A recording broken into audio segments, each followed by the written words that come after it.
On July 19, 1991, a 12-year-old boy vanished on the highest mountain in Southern California, and his body was never found. This documentary reveals the complete hidden truth behind the disappearance of Jared Michael Negrete, from the moment he stepped onto the trail to the evidence that confirmed he was alive after he went missing. We will uncover what happened on that mountain, why warnings were ignored, how a child was left alone, and why a single photograph taken in darkness still haunts investigators today.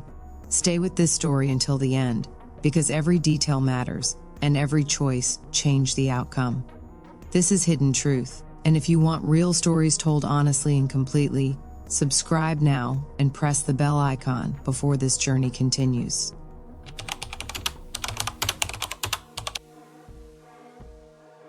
Before helicopters filled the sky and before search teams combed the mountain slopes, Jared Michael Negrete was simply a child excited about a challenge that felt important to him.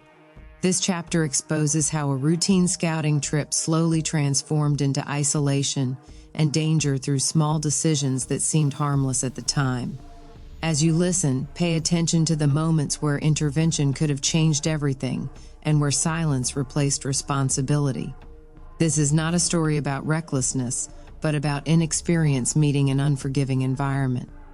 By the end of this chapter, the path that led Jared into danger becomes painfully clear, and the warning signs that were missed begin to stand out in disturbing ways.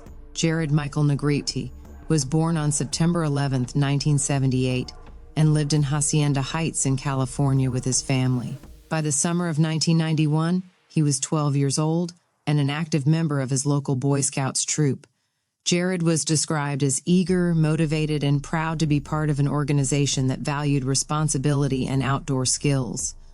When the troop planned an overnight backpacking trip to Mount San Gorgonio, Jared saw it as a milestone. This was not just another outing but his first overnight backpacking experience in true wilderness. Mount San Gorgonio is the highest peak in Southern California and reaches over 11,000 feet above sea level. The mountain is known for steep switchbacks, long distances, thin air, and unpredictable conditions. Even experienced hikers approach it with caution and respect. On July 18, 1991, Jared joined 5 fellow Boy Scouts and 1 troop leader for the trip. They traveled into the San Bernardino Mountains and prepared for the hike with their gear and supplies. The first day passed without reported problems, and the group set camp in preparation for the summit attempt the following morning. On July 19th, the group began hiking toward the summit using the Vivian Creek Trail. As the trail climbed higher, the physical demands increased sharply. Jared struggled to maintain the pace of the group due to his lack of hiking experience. The thin air and steep incline made each step harder. As fatigue set in, the distance between Jared and the rest of the group grew larger. Rather than slowing the pace, the group made a decision to continue forward. Jared was left behind on the trail to catch up on his own. This decision placed a 12-year-old child alone in unfamiliar high-altitude terrain. Other hikers noticed Jared traveling alone and became concerned. They approached the troop leader and warned that the terrain was dangerous and that Jared should not be left alone. The troop leader responded that he would check on Jared while returning from the summit later. As the afternoon progressed, Jared attempted to shorten his route by cutting across switchbacks. Witnesses later reported seeing him leave the main trail. These shortcuts are extremely dangerous because they lead onto loose rock and steep slopes that can collapse underfoot. At approximately 6 in the evening, Jared encountered another hiker who was a firefighter from Santa Ana. The firefighter warned Jared directly to stay on the marked trail and avoid shortcuts. Jared acknowledged the warning and continued on his path. This was the last confirmed sighting of Jared Michael Negrete. He was wearing green Boy Scout pants, a tan-colored shirt, and black high-top tennis shoes. As daylight faded, Jared did not rejoin his group. The mountain grew colder and darker as night approached. The troop leader conducted a brief search before making the decision to hike 12 miles in darkness to report Jared missing later that night. By the time authorities were notified, Jared had already spent hours alone in the wilderness. The mountain had gone silent. As this chapter closes, one reality becomes impossible to ignore. A child was left alone on one of the most dangerous trails in Southern California. Warnings were given and acknowledged, but not acted upon. The last person to see Jared alive told him to stay on the trail, yet no one stayed with him. Was Jared confident that he could make it back, or did fear already begin to set in as darkness approached? These unanswered questions formed the foundation of everything that followed. And as night fell on Mount San Gorgonio, the true tragedy was only beginning.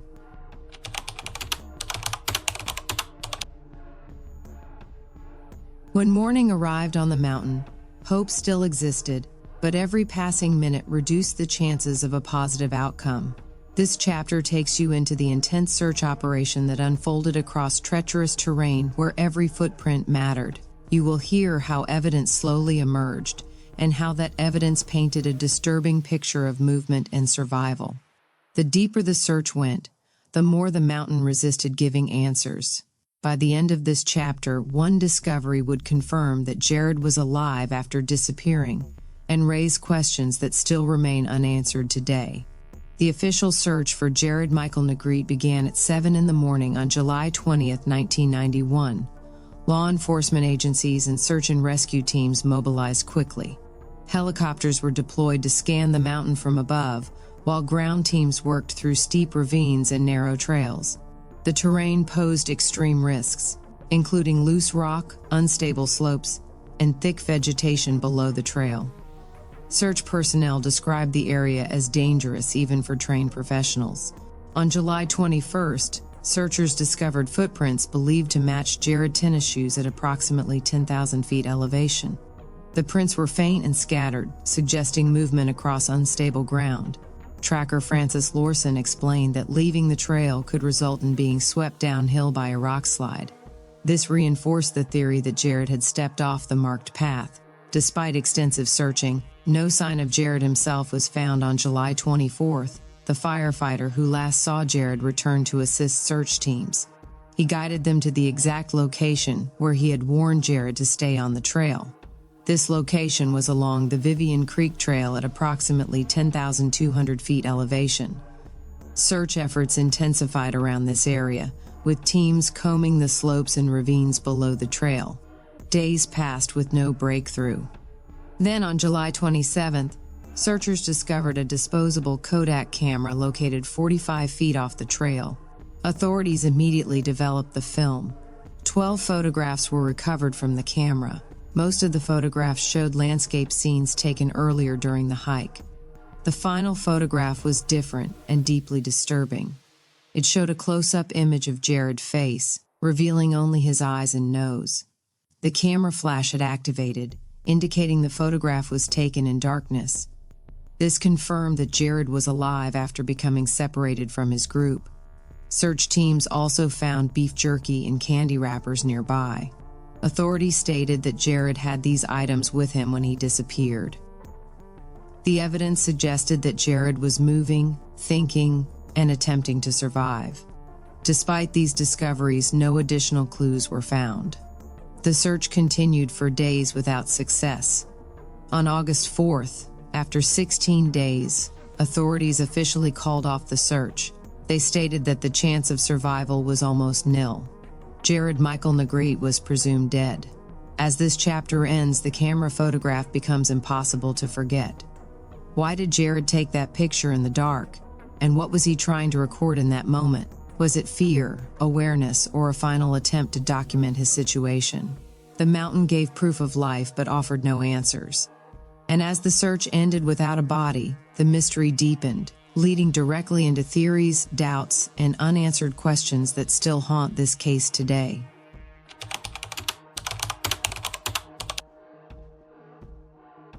When the search ended without finding Jared Michael Negrete, silence did not bring closure. It created a vacuum filled with theories, doubts, and questions that still refuse to fade. This chapter explores what investigators, search experts, and observers were forced to consider once physical evidence stopped appearing on the mountain. Every possibility discussed here is grounded in documented conditions, human behavior under stress, and the realities of high-altitude wilderness. As you listen, notice how each theory explains one part of the story but leaves another part unanswered. By the end of this chapter, you will understand why this case remains unresolved, and why certainty never followed the official end of the search. After authorities officially called off the search on August 4, 1991, the investigation did not truly end, it changed direction. Without a body or conclusive evidence, officials began analyzing what could realistically have happened to a 12-year-old boy alone on Mount San Gorgonio. The most widely accepted explanation was that Jared fell after leaving the trail. The Vivian Creek Trail is bordered by steep slopes, loose rock, and hidden ravines that can quickly pull a person downward. Search personnel emphasize that once someone leaves the marked trail, stability disappears almost immediately. Loose stones shift under weight, and vegetation can hide sudden drop-offs. Tracker Francis Lawson explained that rock slides can sweep a person downhill without leaving clear traces. This theory aligned with witness reports of Jared taking shortcuts across switchbacks earlier that day. It also aligned with the faint footprints discovered at approximately 10,000 feet elevation. Another theory suggested that Jared followed a wrong path and became disoriented. High-altitude hiking can cause fatigue, dizziness, and confusion, especially in children. As oxygen levels drop, decision-making becomes impaired. If Jared believed he was correcting his route, he may have unknowingly moved farther from safety. As daylight faded, visibility would have decreased rapidly. Temperatures at that elevation can drop sharply at night, even during summer. Hypothermia became another serious consideration. A tired child without proper shelter or warmth would have been extremely vulnerable once night fell. Investigators also examined the possibility that Jared attempted to survive overnight. The discovery of beef jerky and candy wrappers suggested that he was rationing food. The camera photograph confirmed that he was alive after becoming separated. The image showed awareness and the ability to operate the camera. This raised questions about how long Jared survived after the photograph was taken. Some experts believed he may have lived for several hours or even longer. Public speculation increased when the photograph became widely known. People questioned why Jared took the image and what he intended to capture. Some believed it was an attempt to document his condition. Others believed it may have been accidental while handling the camera in darkness. In November 1991, a detective publicly stated that kidnapping could not be completely ruled out. This theory received attention but lacked supporting evidence. No signs of struggle were found, and no witnesses reported suspicious individuals in the area. The remote and difficult terrain made this scenario unlikely. Despite this, the absence of a body allowed speculation to persist. As years passed, no new evidence emerged. Jared Michael Negrete remained listed as a missing person. His family continued living with uncertainty and unanswered questions. The mountain remained unchanged, holding its silence. As this chapter closes, the burden of uncertainty becomes impossible to ignore. Every theory offers an explanation, but none deliver complete truth. Did Jared fall quickly? Or did he survive longer than anyone realized? Was the photograph a message, a record, or a moment of fear? When evidence stops speaking, imagination fills the gaps. And as this story moves forward, the focus shifts from what may have happened to why this disappearance still matters decades later.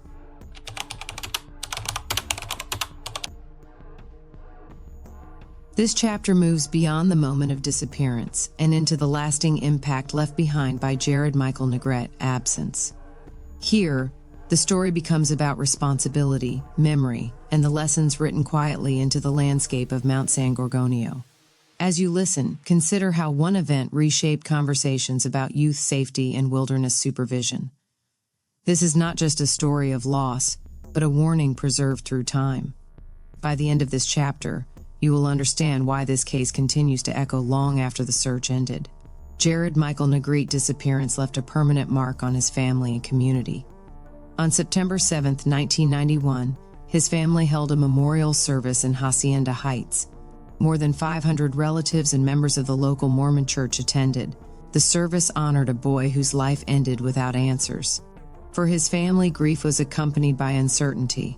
There was no body to bury and no clear explanation to accept. For the Boy Scouts community, the case sparked serious reflection. Questions arose about supervision, preparedness, and decision-making during wilderness activities. The decision to leave a child alone on a dangerous trail became a central point of criticism. Mount San Gorgonio is not an ordinary hiking location. Its elevation, terrain, and unpredictable weather require caution and experience. Jared's story highlighted how quickly conditions can overwhelm even well-intentioned plans. In the years that followed, outdoor safety discussions often reference cases like his. Search and rescue professionals emphasized the importance of group cohesion. Leaving no one behind became more than a slogan. It became a lesson learned through loss. Despite advancements in technology, similar disappearances continue to occur. Modern equipment cannot fully eliminate human error or environmental danger. Jared's case became a reminder that preparation and supervision matter deeply. His name appears in missing person databases and investigative articles. The final photograph remains one of the most haunting elements of the case. It captures a moment without context, frozen in uncertainty. For investigators, the case remains open but inactive. No remains have been recovered, and no new leads have surfaced. The mountain has not changed. Hikers continue to walk the Vivian Creek Trail, often unaware of the boy who vanished there. Nature has absorbed the story into its silence. Jared's absence became a lesson written into the environment itself, a reminder that wilderness does not forgive mistakes and that responsibility cannot be delayed. Time has passed, but the questions remain unanswered. And until answers emerge, the story continues to demand attention. As this chapter comes to an end, one truth stands above all others. Jared Michael Negrete's disappearance was not defined by a single mistake, but by a chain of decisions and conditions. What happened on that mountain may never be fully known. But remembering the story keeps the questions alive. And as we move toward the final chapter, the mystery itself becomes the reason this story must continue to be told.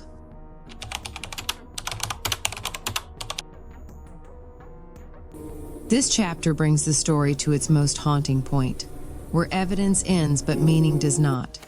Here we focus on the final photograph, the silence that followed, and the emotional weight carried by a single image taken in darkness. As you listen, remember that this photograph is not just proof of life but proof of awareness. It represents a moment when a child understood he was alone and still acted with intention. By the end of this chapter, the mystery will feel closer and yet more distant, because this final clue answers nothing while revealing everything.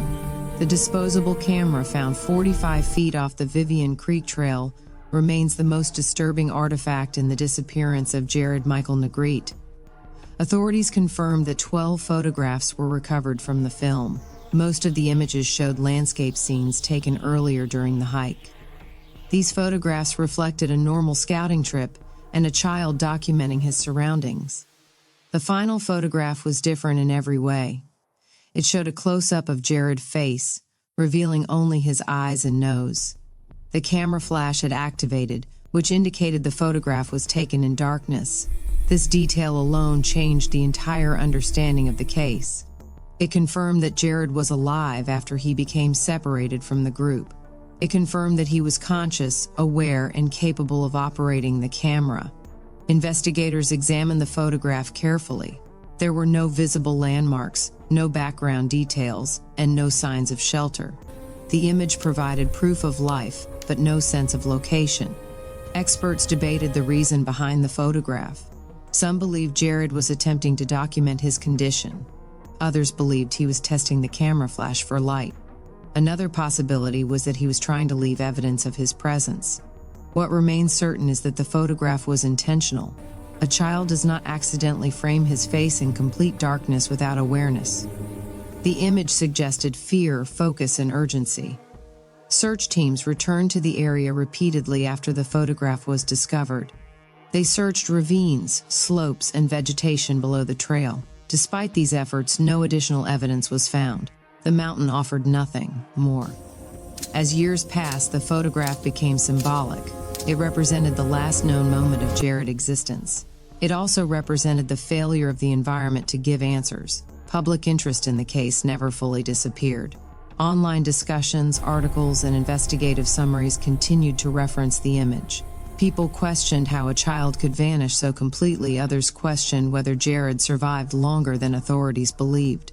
The absence of remains kept hope alive for some and pain alive for others. For Jared family, the photograph was both proof and torment. It confirmed he lived beyond separation but offered no closure. Time did not weaken the image. It remained frozen in uncertainty.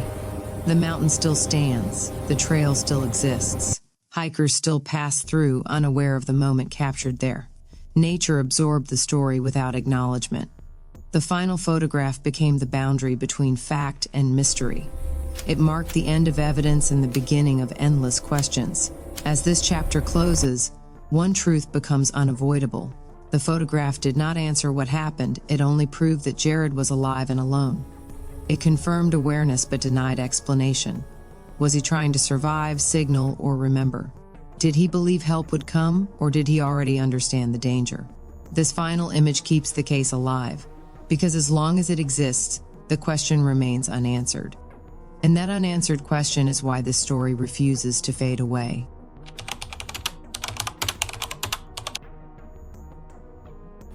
The disappearance of Jared Michael Negrete is documented by multiple verified sources, including the Charlie Project, the Los Angeles Times, the Sacramento Bee, United Press International, the San Bernardino County Sun, the North County Times, the Big Bear Grizzly, the Desert Sun, the DOE Network, and official law enforcement records from California authorities.